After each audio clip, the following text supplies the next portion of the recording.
মুনিন বাক্য নাৰদৰ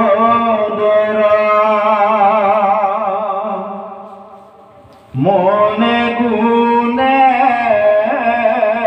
নিপবৰ পুত্ৰ গণে তপ কৰি আৰাধনা কৰে হৰে আহিবে ঘৰে মূৰ সমাপিয়া তপ ঘূৰ সকলে সাধিয়া কাজ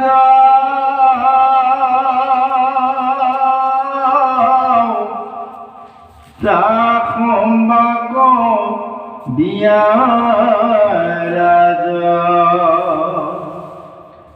চলিব বন আৰাধিতে নাৰায়ণ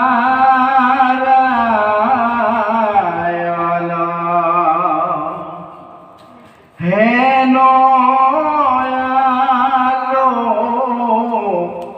সন্তে মলে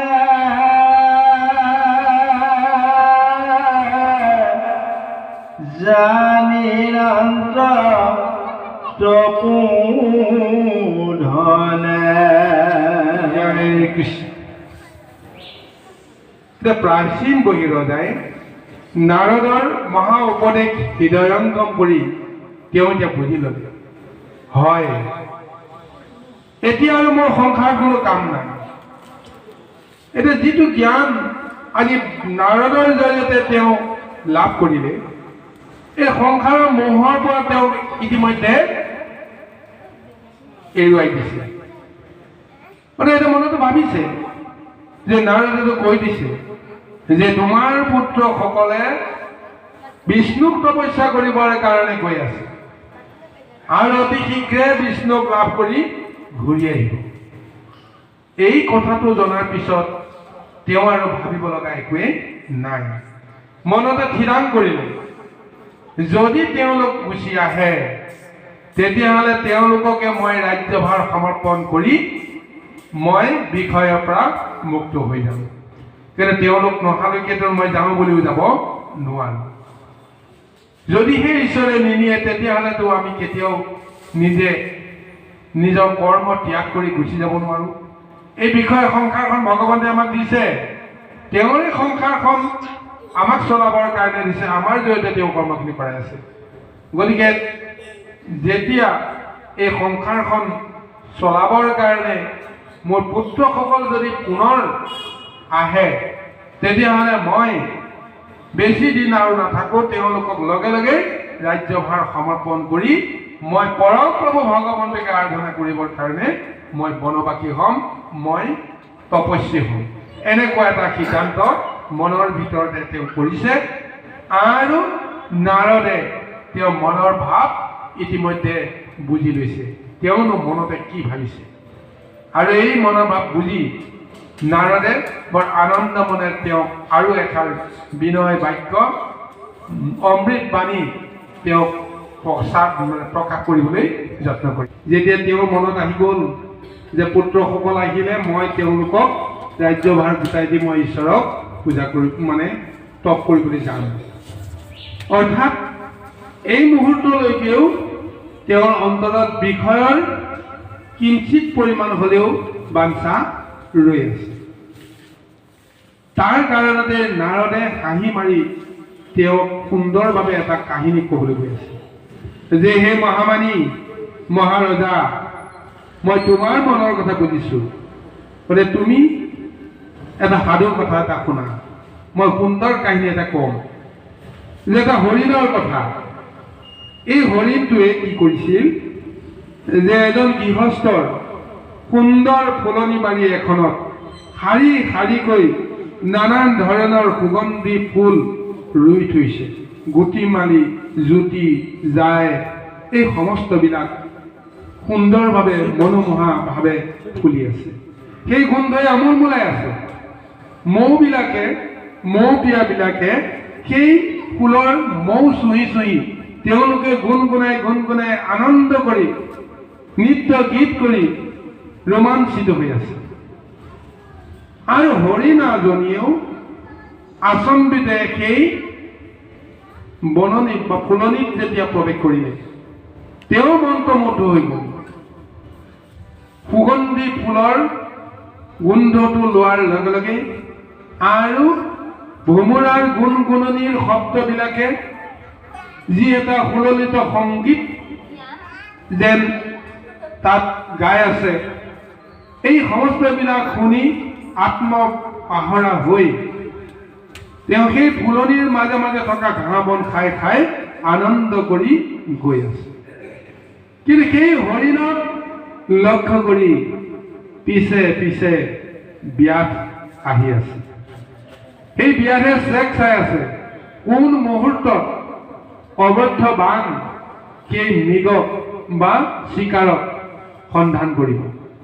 কোনো কোনো সময়ত তেওঁ জোপ লয়, কাৰণ একে ঠাইতে তেওঁ মৃগটো ৰৈ থকা নাই।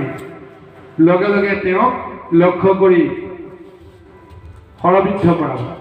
গতিকে এইকাৰণে লক্ষ্য স্থিৰ কৰি ঠায়ে ঠায়ে ৰৈ হৰিণে ক'ব নোৱাৰাকৈ ব্যাধ পিছে পিছে আহি আছে। কিন্তু আনন্দত আত্মহাৰা হৈ আছে হৰিণটোৱে। ইমান এটা সুন্দৰ ফুলনি বাগিচাত মনোমোহা ৰূপ, ৰস, গোন্ধ এই সমস্তবিলাক লৈ পাহৰি আছে যে কাল নামৰ ব্যাধ এজন যে তেওঁৰ লগতে লাগি আহি আছে। আহকচোন বাৰু এতিয়া এই কাল নামৰ ব্যাধজনে হৰিণাক কেনেকৈ লক্ষ্য কৰি লৈছে। আজি নাৰদে প্ৰাচীন বহী ৰজাক শেষবাৰৰ কাৰণে সম্বোধন কৰিছে যে হে মহাৰজা, মই যিমানখিনি পাৰমাৰ্থিক তত্ত্বৰ কথা মই ক'লো, নিশ্চয় এই কথাখিনি যদি ভালকৈ তুমি শ্ৰৱণ কৰিছা, আয়ত্ত কৰিছা, তেতিয়াহ'লে তোমাৰ সংসাৰৰ সমস্ত বিষয়ৰ বান ইতিমধ্যে ছিঙি গৈছে। গতিকে যতেক আছিল মানে মনৰ সংশয়, সকলে চিন্দিলো ৰাজা তুহুৰ নিশ্চয়। তোমাৰ মনত যিমানবিলাক বিষয়ৰ সংশয় আছিল নিশ্চয় ইতিমধ্যে সমস্তবিলাক নাইকিয়া হৈ গৈছে। পুৰঞ্জনৰ এই মহা আখ্যান অমৃতৰ এক মহা নদী বুলি কৈছে। ভকতে এই অমৃত ৰস পুৰঞ্জনৰ জৰিয়তে নিজৰ দেহৰ ভিতৰত আত্মতত্ত্ব বিশ্লেষণৰ জৰিয়তে যদি লাভ কৰে, ভগৱন্তেনো মনুষ্যক এই সৃষ্টিত কিয় পঠিয়ালে তাৰ তত্ত্বটো নিশ্চয় লাভ কৰিব। প্ৰভু ভগৱন্তে যে নিজেই যে নিজৰ কৰ্মখিনি কৰি আছে এই তত্ত্বটো বুজিব পাৰিব। জন্ম জন্মান্তৰৰ বিষয়বিলাক আমাৰ মনৰ এটা ভাৱনাহে মাথো, সংশয় মাথো। কিন্তু প্ৰকৃততে প্ৰভু ভগৱন্তে এই সংসাৰত তেওঁৰ ইচ্ছামতে এই কৰ্মবিলাক কৰাই আছে। আমি তেওঁৰ বিপৰীতে যদি কৰ্ম কৰিবলৈ যাওঁ তেতিয়াহ'লে আমি সংসাৰত নানান ধৰণৰ দুখ কষ্ট মজি থকাটোৰ বাহিৰে অত্যন্ত নাই। কিন্তু এই পাৰমাৰ্থিক তত্ত্বটো এইটো কথা কৈ আছে যে জন্ম মৃত্যু এনেকৈ কৰোঁতে কৰোঁতে কৰোঁতে কৰোঁতে প্ৰভু ভগৱন্তে নিজেই মহাপ্ৰলয়ৰ জৰিয়তে সংসাৰখন ধ্বংস কৰা আগমুহূৰ্ত যিবিলাক জীৱই সংসাৰৰ পৰা গতি আৰু মুক্তি পায়, সেইবিলাক জীৱ কিমান পুণ্যবন্ধ। কিন্তু সৰ্বশেষত এইবিলাক কাম নাই, অৰ্থ নাই বুলিয়ে সকলোকে যেনিবা মাৰি মোহাৰি নিজৰ দেহৰ ভিতৰত সোমোৱাই ল'লে। এইটোত সেই জীৱবিলাকৰ কোনো মূল্য নাথাকে। প্ৰভু ভগৱানৰ দয়াৰ বাহিৰে, কৃপাৰ বাহিৰে তাত কিন্তু সেই জীৱবিলাকৰ নিজৰ অস্তিত্ব নাথাকে। এতিয়া যিবিলাক ভগৱন্তৰ মহাকৰ্ম কৰি ভকতি কৰি সংসাৰ চক্ৰত ভ্ৰমণ কৰি কৰি তেওঁলোকে ঈশ্বৰৰ তত্ত্ববিলাক প্ৰচাৰ কৰি আছে। গতিকে সেই ঈশ্বৰৰ তত্ত্ব প্ৰচাৰ কৰা সেই যিবিলাক ভক্ত, বৈষ্ণৱ, সাধু, সন্ত, মহন্ত, তেওঁলোকৰ জৰিয়তে প্ৰভু ভগৱন্তে মূৰ্তমান হৈ আছে। আৰু সেইসকলক প্ৰলয়ৰ অন্তততো তেওঁলোকক কি কৰিব? প্ৰভু ভগৱন্তে চিৰঞ্জীৱ কৰি ৰাখিব। এই তত্ত্বটো আমি বুজিব লাগিব। চাওকচোন গুৰুসকল, দ্বিতীয় স্কন্ধ মহান ভাগৱতত উল্লেখ কৰিছে, ভগৱন্তই যেতিয়া ব্ৰহ্মাৰ ওচৰত প্ৰথম সৃষ্টিৰ পাতনিত যেতিয়া জগতত কোনো নাই, তেওঁ পদ্মকল্পত তেওঁ নাভিৰ পৰা যেতিয়া পদুম ফুলৰ পৰা বাহিৰ হৈ আহি তেওঁ যেতিয়া তপস্যা কৰিছিল, প্ৰভু ভগৱন্তে দৰ্শন দিয়ালে। দৰ্শন দিয়াৰ লগে লগেই তেওঁক যিটো তত্ত্ব দিলে, যিখিনি জ্ঞান দিলে, শংখটো তেওঁৰ মূৰত দিয়াৰ লগে লগে গোটেই দেহৰ ভিতৰত থকা পৰম ব্ৰহ্ম শক্তিটো যেতিয়া তেওঁক বুজিবৰ কাৰণে যত্ন দিলে, তেতিয়া তেওঁ কি কৰিছে? প্ৰভু ভগৱন্তক তুতি কৰিছে। তুতি কৰোঁতে তেওঁৰ অজস্ৰ লীলাবিলাক বৰ্ণনা কৰিছে, হয়নে নহয়? তেওঁ 24টা অৱতাৰত কি কি মহাতত্ত্ব যে তেওঁ লীলা কৰিলে, এই তত্ত্ববিলাক কথা তেওঁ কেনেকৈ জানিলে? যিখিনি সময়ত সৃষ্টি আৰম্ভহে হৈছে, সেইখিনি সময়ত সত্যযুগ আৰম্ভই হোৱা নাই, সেইখিনি সময়ত প্ৰভু ভগৱন্ত 24টা অৱতাৰ ধাৰণেই কৰা নাই। তেতিয়াহ'লে সেই দ্বাপৰ যুগৰ কথা, কলি যুগৰ কথা, সত্যযুগে আৰম্ভ হোৱা নাই, সেই তত্ত্ববিলাকৰ কথা কৈ প্ৰভু ভগৱন্তক তেওঁ তুতি কৰিছে। তাৰ কাৰণটো এটাই যে প্ৰভু ভগৱন্তে এইটো কল্পতেই, এটা কল্পতে তেওঁ লীলা কৰা নাই, কিমানটা কৌটি কৌটি কল্প তেওঁ লীলাই কৰি আছে। সেই কৌটি কল্পৰ লীলাবিলাকৰ তত্ত্বটোকে ব্ৰহ্মাক প্ৰদান কৰিছে, আৰু সেই তত্ত্বটোৰেহে প্ৰভু ভগৱন্তক স্তুতি কৰিছে। আৰু পৰৱৰ্তী কালত কেৱল নিৰ্বিবাদ ৰূপে সেই একেখিনি লীলা প্ৰভু ভগৱন্তে চলাই আছে। মায়াত মোহিত থকা সকলে এজন্মৰ কথাই বুজিব নোৱাৰে, কৌটি কৌটি জন্মৰ কথা বুজিব নোৱাৰাৰ কাৰণে মোহিত হৈ, অবাক হৈ, অজ্ঞানত পৰি থাকে, মুখ হৈ ৰৈ থাকে। এই তত্ত্বটোকে আমাক দিছে। গতিকে সেইকাৰণে প্ৰভু ভগৱন্ত সেইকাৰণে কৈছে, ভৱ বন্ধ তৰিবাৰ যাৰ আছে ইচ্ছা, শুনা পঢ়া বিষয় মানি মিছা, আতেষে আশ্ৰয়ৰত মনোহৰ কাম, সন্দীপে পাতক ৰোগ বোলা ৰাম ৰাম। গতিকে যদিহে আমি ভৱবন্ধ তৰিবৰ কাৰণে ইচ্ছা কৰোঁ, তেতিয়াহ'লে বিষয়ৰ মিছা ভাৱনাবিলাক আমি পৰিত্যাগ কৰিব লাগিব। তাৰ বাহিৰে আমাৰ কোনো গত্যন্তৰ নাই।